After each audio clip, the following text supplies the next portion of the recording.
If you're like most people, you have absolutely no idea how much a website costs. And I don't blame you because you're probably not a web designer. So, being a web designer, that's what we're going to do today. I'm going to walk you through exactly how much you should pay for a website in 2018. So, here's what you need to know.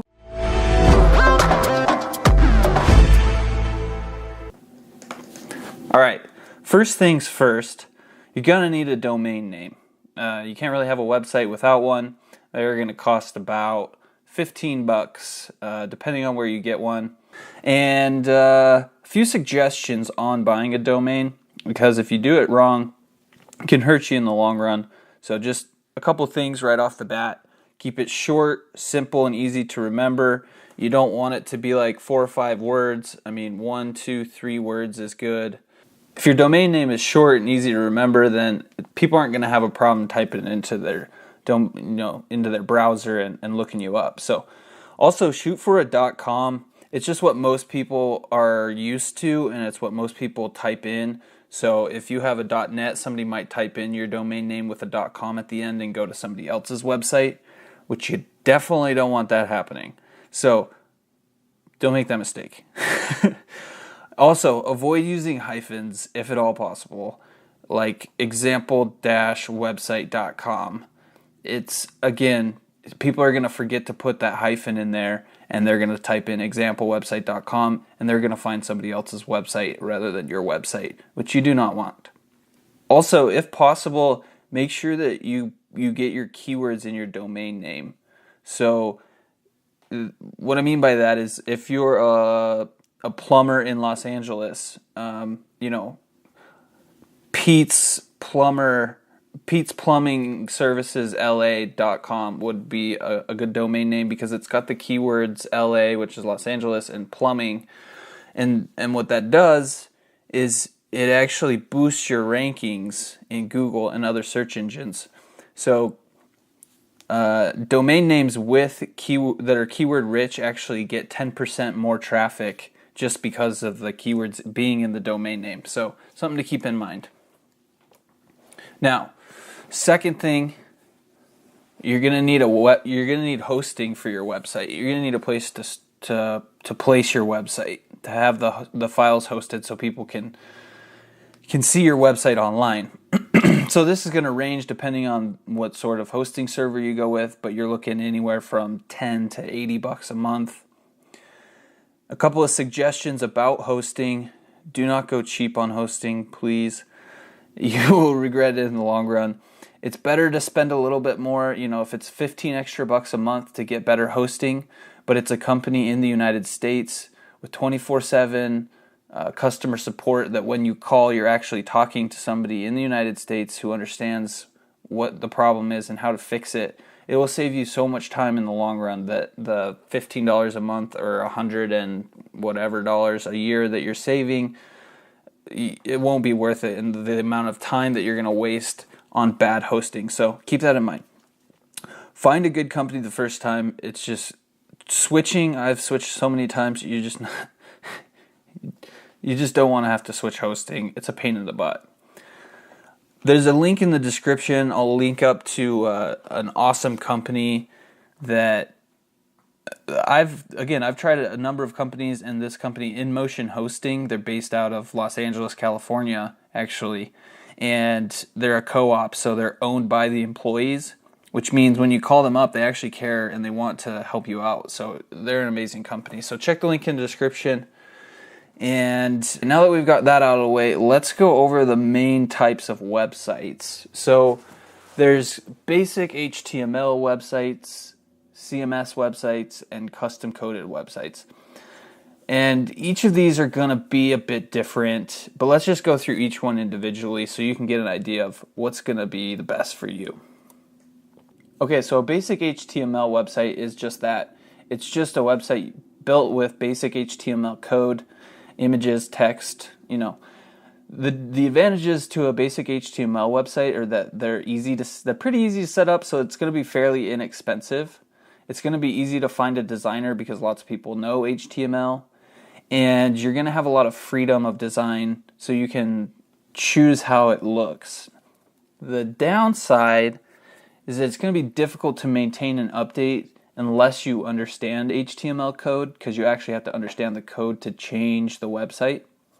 They're usually not mobile friendly, and they tend to look a bit outdated because this is kind of older technology. So the only real reason to go with a basic HTML website is because of the cost. If you provide the content and the images, you can probably have an HTML website designed for anywhere from $200 to $1,000, just depending on how many pages, how complex the design is, the different features, etc. So that's a good option if you're just starting out and you want something really simple and you don't really care about being able to edit the website yourself or make changes. A basic HTML website wouldn't be a bad way to go. But if you want a little bit more flexibility, what I would suggest is looking at a CMS website or a content management system website. It's basically a website built using a platform designed to make the content easy to manage. So to put that simply, it gives you a back-end builder where you can move things around and change things easily without actually having to change the code itself. So there's another set of code written to make it easy for you to change the code. Pretty interesting idea, but WordPress is by far the most popular. There's, I think it's 1 in 4 websites online are built on WordPress, and it's the most popular content management system.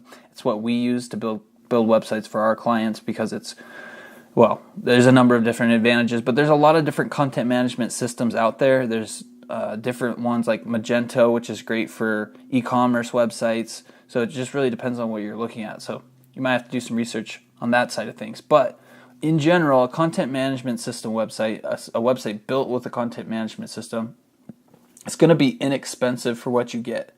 What I mean by that is for the features that you get, you're not you won't pay as much as if you were to get like a custom coded website, which we'll get to in a second. The advantage number 2 is lots of flexibility with design and features.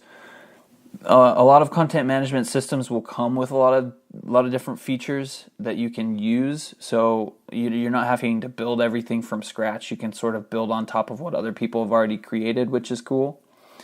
They're a lot easier to update and maintain because the way that they're built, you don't have to know the coding language or even touch the code in order to edit the website.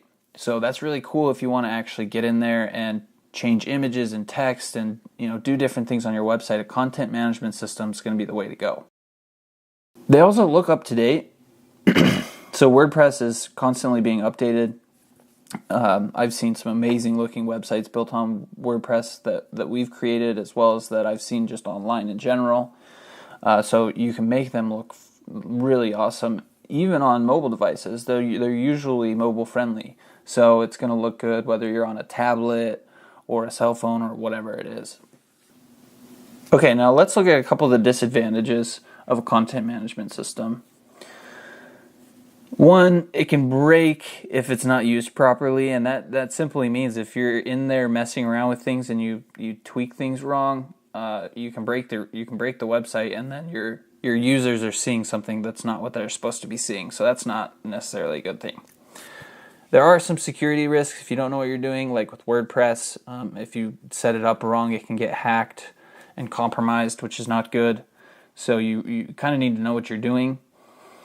With that, there's a bit of a learning curve if you want to be able to make changes, update, edit.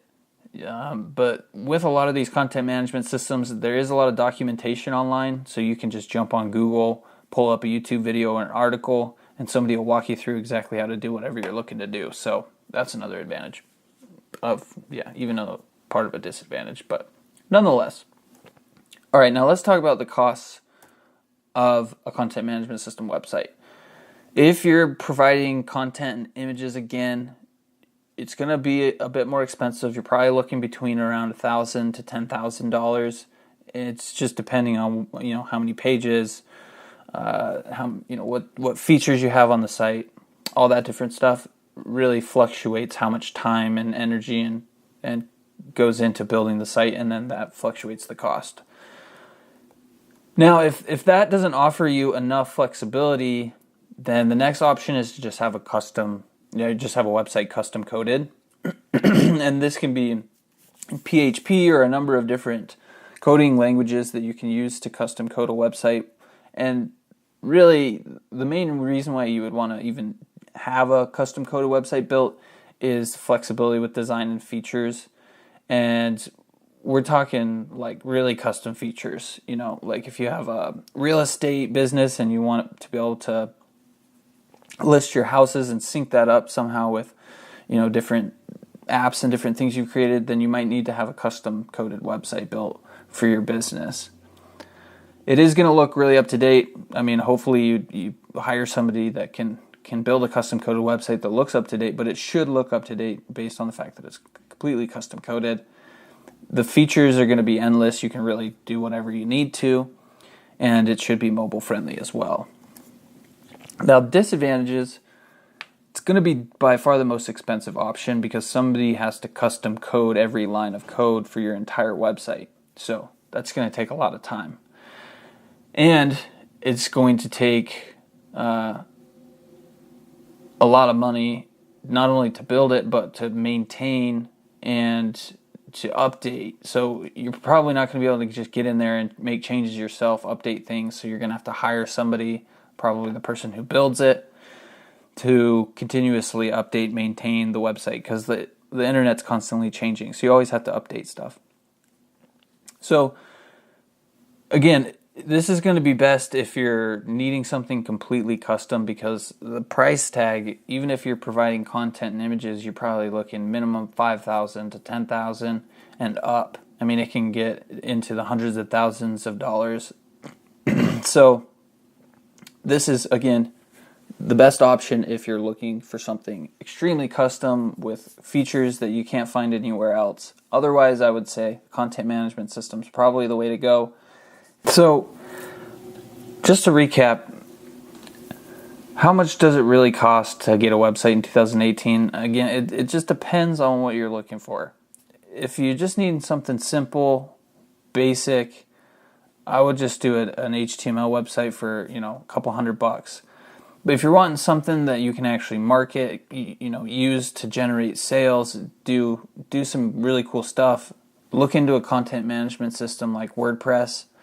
But if you really need something that's completely custom with features that are like crazy, you can't find anywhere else, then you're going to have to go with a custom coded website and you're going to have to fork up some dough. So with that, leave a comment below if you have any questions, anything that I didn't cover in this video, anything that you want me to cover in future videos.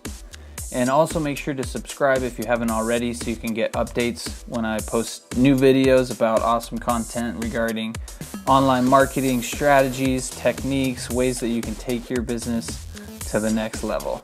Bye for now.